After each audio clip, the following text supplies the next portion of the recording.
Sir ಎಲ್ಲಿವರೆಗೂ ಬಂತು ತನಿಖೆ? ಈಗ ಎಷ್ಟು ಆರೋಪಿಗಳು ವಶಕ್ಕೆ ಬಂದಿದ್ದಾರೆ, ಹಾಗೆ ಎಷ್ಟು ಜನರ ವಿರುದ್ಧ FIR ಆಗಿರುವಂಥದ್ದು? ಮೊನ್ನೆ ದಿನ ನಡೆದ ಒಂದು ಗಲಾಟೆ ಪ್ರಕರಣದಲ್ಲಿ ಇದುವರೆಗೆ ನಾಗಮಂಗಲ ಟೌನ್ ಪೊಲೀಸ್ ಠಾಣೆಯಲ್ಲಿ ಒಟ್ಟು 16 ಪ್ರಕರಣಗಳನ್ನು ನಾವು ದಾಖಲು ಮಾಡಿದ್ದೀವಿ. ಈ 16 ಪ್ರಕರಣಗಳಲ್ಲಿ ಒಟ್ಟು 52 ಜನರನ್ನು ನಾವು ನಿನ್ನೆವರೆಗೆ ಅರೆಸ್ಟ್ ಮಾಡಿ ಅವ್ರನ್ನ ಈಗಾಗಲೇ ನ್ಯಾಯಾಂಗ ಬಂಧನಕ್ಕೆ ಒಪ್ಪಿಸಿದ್ದೀವಿ. ಇವತ್ತು ಮತ್ತೆ 3 ಜನ ಆರೋಪಿತರನ್ನು ನಮ್ಮ ತಂಡ ದಸ್ತಗಿರಿ ಮಾಡಿ ಅವರನ್ನು ಸಹಿತ ಕ್ರಮ ಜರುಗಿಸ್ತಾ ಇದ್ವಿ. ಒಟ್ಟಾರೆಯಾಗಿ ನಮ್ಮ ಅಡಿಷನಲ್ SP 2 ಅವರ ಒಂದು ನೇತೃತ್ವದಲ್ಲಿ ತನಿಖೆ ನಡೀತಾ ಇದೆ. ತಂಡಗಳು ಅವರವರ ಕೆಲಸ ಮಾಡ್ತಾ ಇದ್ದಾರೆ. ಉಳಿದ ಆರೋಪಿತರ ಒಂದು ಪತ್ತೆಗಾಗಿ ತಂಡವನ್ನು ನಾವು ಈಗಾಗಲೇ ಕಳಿಸಿದ್ದೀವಿ. ಆದಷ್ಟು ಬೇಗ ಉಳಿದ ಆರೋಪಿಗಳನ್ನು ಸಹಿತ ಅರೆಸ್ಟ್ ಮಾಡುವಂಥ ಕೆಲಸ ಮಾಡ್ತಾಯಿದ್ದೀವಿ. ಸರ್, FIR ಆಗಿರುವಂಥದ್ದು ಅನ್ಯ ಕೋಮಿನವರು ಎಷ್ಟು ಜನ ಇದ್ದಾರೆ, ಹಿಂದೂಗಳು ಎಷ್ಟು ಜನ ಇದ್ದಾರೆ? ಅದು ಎರಡು ನಾವು ನಮ್ಮ ಏನೋ ಒಂದು ಪ್ರಕರಣ ದಾಖಲಾಗಿತ್ತು, ಆ ಪೊಲೀಸರ ಮೇಲೇ ಕರ್ತವ್ಯಕ್ಕೆ ಅಡ್ಡಿಪಡಿಸಿದ ಬಗ್ಗೆ ಮತ್ತು ಇಂಜುರಿ ಒಬ್ಬರಿಗೆ ಆಗಿತ್ತು. ಆ ಒಂದು ಪ್ರಕರಣದಲ್ಲಿ 2 ಕೋಮಿನವರು ಇದ್ದರು. ಆ ಒಂದೇ ಪ್ರಕರಣದಲ್ಲೇ ನಾವು ಎಲ್ಲ 52 ಜನ ಪ್ಲಸ್ 3 55 ಜನನ ಅರೆಸ್ಟ್ ಮಾಡಿದ್ದೀವಿ. 2 ಕಡೆಯವರು ಇದ್ದಾರೆ. ಒಂದಷ್ಟು ಜನ ಕುಟುಂಬಸ್ಥರು ಆರೋಪ ಮಾಡ್ತಾ ಇದ್ರು, ಅಂದರೆ ಹಿಂದೂಗಳನ್ನೇ A1 A2 ಈ ಥರ ಸ್ಟಾರ್ಟಿಂಗಲ್ಲಿ ಹಾಕಿರುವಂಥದ್ದು ಪೊಲೀಸರು. ಇಲ್ಲ, ಅದೇನು ಆ ಥರ ಏನಿಲ್ಲ. ಟೋಟಲಾಗಿ ಎಲ್ಲರಿಗೂ ಹಾಕಿದ್ದೀವಿ. ಯಾರ್ಯಾರ್ದು ಹೆಸರು ಪತ್ತೆ ಆಯಿತು ಅದ್ರ ಮೇಲೆ ಹಾಕಿದ್ದೀವಿ. ಉಳಿದ ಆರೋಪಿತರು ಯಾರಂತೇಳಿ ನಾವು ಈಗಾಗಲೇ ವಿಡಿಯೋ ವೀವಿಂಗ್ ಟೀಮ್ ಮಾಡಿದ್ದೀವಿ. ಆ ತಂಡ ವಿಡಿಯೋ ಪರಿಶೀಲನೆ ಮಾಡ್ತಾಯಿದೆ. ಅದರಲ್ಲಿ ಗುರುತು ಹಚ್ಚುವ ಒಂದು ಕಾರ್ಯ ನಡೀತಾ ಇದೆ. ಏನು ಅರೆಸ್ಟ್ ಆಗಿದ್ರು ಅವರೆಲ್ಲರದು ಸಹಿತ ನಾವು ವೆರಿಫೈ ಮಾಡಿದ್ದೀವಿ. ಸಾಕಷ್ಟು ಜನ ಗಲಭೆ ನಡೆಯುವ ಒಂದು ಸಂದರ್ಭದಲ್ಲಿಯೇ ರೆಡ್ ಹ್ಯಾಂಡ್ ಆಗಿಯೇ ಸಿಕ್ಕಾಕೊಂಡಿದ್ರು.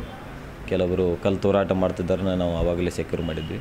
ಇನ್ನು ಕೆಲವರು ಅವರು ವಿಡಿಯೋದಲ್ಲಿ ಅವರ ಒಂದು ಮುಖವನ್ನು ಗುರುತು ಹಚ್ಚಿದ ಮೇಲೆ ಮಾಡಿದ್ದೀವಿ. ಸರ್, ವಿಡಿಯೋದಲ್ಲಿ ಅಂತಂದರೆ ವಿಡಿಯೋ ಹಾಗೆ CCTV ಫುಟೇಜ್ ಇದರಲ್ಲಿ ನೋಡಿ ಎಷ್ಟು ಜನ ಆರೋಪಿಗಳನ್ನ ವಶಕ್ಕೆ ಪಡ್ಕೊಂಡಿದ್ದಾರೆ ಸರ್? ಇಲ್ಲ, ಇದೆಲ್ಲ ಸೇರಿನೇ ಒಟ್ಟು ಟೋಟಲಾಗಿ ಆವತ್ತಿನ ಘಟನೆ ಇನ್ನೇನು ಫೈನಲ್ ಹಂತದಲ್ಲಿದ್ದಾಗ ಯಾರು ಕಲ್ಲು ತೂರಾಟ ಮಾಡ್ತಾಯಿದ್ರು, ಬೆಂಕಿ ಹಚ್ತಾಯಿದ್ರು ಅಂಥವ್ರು ಒಂದು 15 ಜನನ ನಾವು ಆವಾಗ ಸೆಕ್ಯೂರ್ ಮಾಡಿದ್ವಿ. ಅದಾದ ನಂತರದಲ್ಲಿ ಎಲ್ಲ ವಿಡಿಯೋ ಮತ್ತು CCTVಯನ್ನು ನೋಡಿ ನಾವು ಪತ್ತೆ ಮಾಡಿದ್ವಿ. ಮತ್ತು ಕೆಲವೊಂದು ನಾವು ಖುದ್ದಾಗಿಯೇ ನಾವು ನಮ್ಮ ತಂಡದವರೆಲ್ಲ ಒಂದು ಸ್ಪಾಟ್ನಲ್ಲಿದ್ವಿ. ಆವಾಗ ಸಾಕಷ್ಟು ಜನ ನಮ್ಮ ಜೊತೆ ಆರ್ಗ್ಯುಮೆಂಟ್ ಎಲ್ಲ ಮಾಡ್ತಾಯಿದ್ರು. ನಾವು ಹೇಳಿದರೂ ಸಹಿತ ಹೋಗ್ತಾ ಇರಲಿಲ್ಲ, ಗುಂಪು ಕಟ್ಕೊಂಡು ನಿಂತಿದ್ರು. ನಾವು ಖುದ್ದಾಗಿಯೇ ಸಾಕಷ್ಟು ಜನರನ್ನು ಐಡೆಂಟಿಫೈ ಮಾಡಿದ್ವಿ. ನಮ್ಮ ಸ್ಥಳೀಯ ಅಧಿಕಾರಿಗಳು PSI ಇರ್ಬೋದು, CPIಗಳು ಇರ್ಬೋದು, ಅವರು ಇಲ್ಲಿ ಸಾಕಷ್ಟು ವರ್ಷಗಳ ಕಾಲ ದಿನಗಳ ಕಾಲ ಕೆಲಸ ಮಾಡಿದವರು. ಅವರು ಸಹಿತ ಡೈರೆಕ್ಟಾಗಿ ಐಡೆಂಟಿಫೈ ಮಾಡಿದರು. ಅಂಥವ್ರನ್ನ ನಾವು ಅರೆಸ್ಟ್ ಮಾಡಿದ್ವಿ. ಸರ್, ಈ ಒಂದು ಘಟನೆ ಆದಮೇಲೆ FIR ಆದಮೇಲೆ ಸಾಕಷ್ಟು ಗೊಂದಲ ಆಗ್ತಾ ಇದೆ ಅವರಲ್ಲಿ. ಅಂದರೆ ನಮ್ಮವ್ರನ್ನ A1 A2 ಈ ಥರ ಮಾಡಿಬಿಟ್ಟಿದ್ದಾರೆ, ಕೆಲವ್ರನ್ನ ಲಾಸ್ಟಲ್ಲಿ ಹಾಕಿದ್ದಾರೆ. ಇಲ್ಲ, ವ್ಯತ್ಯಾಸ ಇದೆಯಾ? ವ್ಯತ್ಯಾಸ ಏನೂ ಇರೋದಿಲ್ಲ. A1 ಎಲ್ಲರದೂ ಈಗ ಅನ್ಲಾಫುಲ್ ಅಸೆಂಬ್ಲಿ ಅಂತೇಳಿ ಕರೀತಾರೆ. ಅಕ್ರಮ ಕೂಟ ಕಟ್ಕೊಂಡು ಬಂದಿರ್ತಾರಲ್ಲ, ಅದು ಅಕ್ರಮ ಕೂಟದಲ್ಲಿ ಭಾಗಿಯಾದವರು ಎಲ್ಲರೂ ಸಮಾನಾಂತರವಾಗಿ ಏನು ಒಬ್ಬನು ಏನು ಅಫೆನ್ಸ್ ಮಾಡ್ತಾನೋ ಅದರದ್ದು ಎಲ್ಲರೂ ಪಾಲುದಾರರು ಅಂತೇಳಿ ಬರ್ತದೆ. ಸೊ ಅದರಲ್ಲಿ ಅವನು ಹೆಚ್ಚು ಇವನು ಕಡಿಮೆ ಅಂತಲ್ಲ. A1 ಇದ್ದವನೇ ಹೆಚ್ಚು ಅಥವಾ A52 ಇದ್ದವನು ಏನೂ ಇಲ್ಲ ಅಂತೇಳಿ ಆ ಥರ ಇಲ್ಲ. ಆಮೇಲೆ ಪತ್ತೆ ಮಾಡಿದಾಗ ನಾವು ಅವನ ಹೆಸರು ನಂತರದಲ್ಲಿ ಗೊತ್ತಾದಾಗ ಅವನೇ ಮೇನ್ ಇದ್ದ ಅಂತೇಳಿ ಗೊತ್ತಾಗ್ತದೆ. ಬಟ್ ಅವಾಗ ನಾವು FIRದಲ್ಲಿ ಆಲ್ರೆಡಿ ನಾವು ಪ್ರೊಸೆಸ್ ಮಾಡಿರ್ತೀವಿ. ನಂತರ ಯಾರು ಅವ್ರ ಹೆಸರು ಗೊತ್ತಾದಾಗ ಅವ್ರದ್ದು ಹೆಸರು ತೊಗೊಂಡಿರ್ತೀವಿ. ಸೊ ಎಲ್ಲರೂ ಸಮಾನಾಂತರವಾಗಿಯೇ ಪಾಲ್ದಾರರು. ಏನು ಆ ಸೆಕ್ಷನ್ ಇದೆ ಅನ್ಲಾಫುಲ್ ಅಸೆಂಬ್ಲಿ ಅಂತಂದರೆ ಅದು ಮೀನಿಂಗೇ ಅದೇ ಥರ ಕೊಡೋದು. ಕಾಮನ್ ಅಬ್ಜೆಕ್ಟ್ ಅಂತೇಳಿ ಇರ್ತದೆ. ಎಲ್ಲರೂ ಕಾಮನ್ ಅಬ್ಜೆಕ್ಟ್ ಆಗಿ ಏನು ಒಬ್ಬರು ಮಾಡ್ತಾರೆ ಆ ಅಫೆನ್ಸ್ಗೆ ಉಳಿದವರು ಸಹಿತ ಪಾಲುದಾರ ಅಂತೇಳಿ ಆ ಥರ ಇದ್ದಿದ್ದರಿಂದ ಯಾರು ಮೊದಲಿದ್ದಾರೆ ಯಾರು ಕೊನೆ ಇದ್ದಾರೆ ಅನ್ನೋದು ಇಂಪಾರ್ಟೆಂಟ್ ಅಲ್ಲ. ಯಾರು ಯಾವ ಥರ ಒಂದು ಪ್ರಕರಣದಲ್ಲಿ ಭಾಗಿಯಾಗಿದ್ದಾರೆ, ಯಾರು ಏನು ಮಾಡಿದ್ದಾರೆ ಅಂತೇಳಿ ವಿಡಿಯೋ ಸಹಿತ ನಮ್ಮಲ್ಲಿ ಸಾಕಷ್ಟು ಸಾಕ್ಷಿಗಳಿದ್ದಾವೆ. ಅದನ್ನು ಸಾಕ್ಷಿಗಳನ್ನು ಸಹಿತ ನಾವು ಮಾಡ್ತೀವಿ. ಚಾರ್ಜ್ ಶೀಟ್ ಸಮಯದಲ್ಲಿ ಈಗ FIR ಸ್ಟೇಜ್ನಲ್ಲಿ ನಮಗೆ ಹೆಸರು ಹಿಂದೆ ಮುಂದೆ ಆಗಿರ್ಬೋದು, ನಮಗೆ ಯಾರ್ದು ಐಡೆಂಟಿಫೈ ಆಗಿದೆ ಅವ್ರದ್ದು ಮೊದಲು ಹಾಕಿರ್ಬೋದು. ಬಟ್ ಚಾರ್ಜ್ ಶೀಟ್ ಮಾಡುವ ಸಮಯದಲ್ಲಿ ಯಾರ ಪಾತ್ರ ಏನಿರ್ತದೆ ಅಂತೇಳಿ ಡಿಟೇಲಾಗಿ ಇನ್ವೆಸ್ಟಿಗೇಷನ್ ಮಾಡ್ತೀವಿ. ಆವಾಗ ಯಾರು ಮುಂದಾಗಿ ಬೆಂಕಿ ಹಚ್ಚಿದ್ದಾರೆ, ಯಾರು ಇನ್ಸ್ಟಿಗೇಟ್ ಮಾಡಿ ಜನರಿಗೆ ಇದನ್ನು ಮಾಡು ಅದನ್ನು ಮಾಡು ಅಂತೇಳಿ ಪ್ರೊವೋಕ್ ಮಾಡಿದ್ದಾರೆ. ಅಂಥವ್ರನ್ನ ನಾವು ಪತ್ತೆ ಹಚ್ಚಿ ಅದನ್ನು ನಾವು ಚಾರ್ಜ್ ಶೀಟ್ನಲ್ಲಿ ತೋರಿಸ್ತೀವಿ.